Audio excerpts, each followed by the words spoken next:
সরকারি সম্পদের অপব্যবহার দেশের বিভিন্ন অঞ্চলে এক গভীর দুর্নীতির চিত্র। এমনই একটি ঘটনা এবার সামনে এসেছে ময়মনসিংহের মুক্তাগাছা থেকে, যেখানে হঠাৎ করে উধাও হয়ে যাওয়া একটি সরকারি গাছের সন্ধান মিলেছে এক সমিলে। এরপরই খোলাসা হতে থাকে নানা চাঞ্চল্যকর তথ্য। উঠে আসে রাজনৈতিক সম্পৃক্ততার অভিযোগ। কে বা কারা এর পেছনে জড়িত, কতটুকু জানে প্রশাসন? ঘটনার গভীরে গিয়ে বেরিয়ে এসেছে একের পর এক ভিন্ন চিত্র।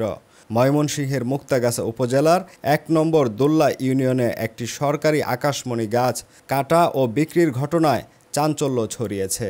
অভিযোগের কেন্দ্রে রয়েছেন দোল্লা ইউনিয়নের নেতা কাজী আবুল হাশিম।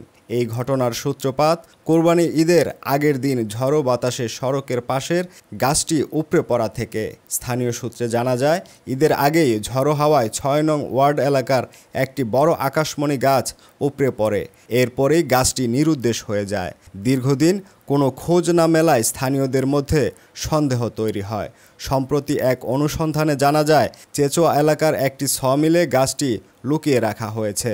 সমিলটির মালিক মোহাম্মদ আলামিন।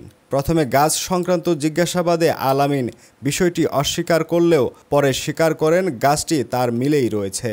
তিনি দাবি করেন কাজী আবুল হাশিম তাকে গাছটি বিক্রির জন্য বলেন এবং পরে ১০,৩০০ টাকায় গাছটি কাঠমিস্ত্রি জালালের কাছে বিক্রি করেন। কাঠমিস্ত্রি জালালও গাছ কেনার তথ্য নিশ্চিত করেছেন। এই ঘটনায় স্থানীয়ভাবে ব্যাপক চাঞ্চল্যের সৃষ্টি হয়েছে। মিল মালিকের ভাষ্যমতে, কাজী আবুল হাশিম গাছটি মিলের ভেতরে রাখেন এবং বিক্রি করার জন্য বলেন। তবে গণমাধ্যম কর্মীদের হাতে প্রমাণ পৌঁছে গেলে পরিস্থিতি পাল্টে যায়। ঘটনাস্থলে যাচাই করতে গেলে সাংবাদিকদের ওপর চড়াও হন আবুল হাশিমের ঘনিষ্ঠ দুই ব্যক্তি। এমনকি সংবাদ সংগ্রহে বাধা দেন এবং হুমকিও দেন।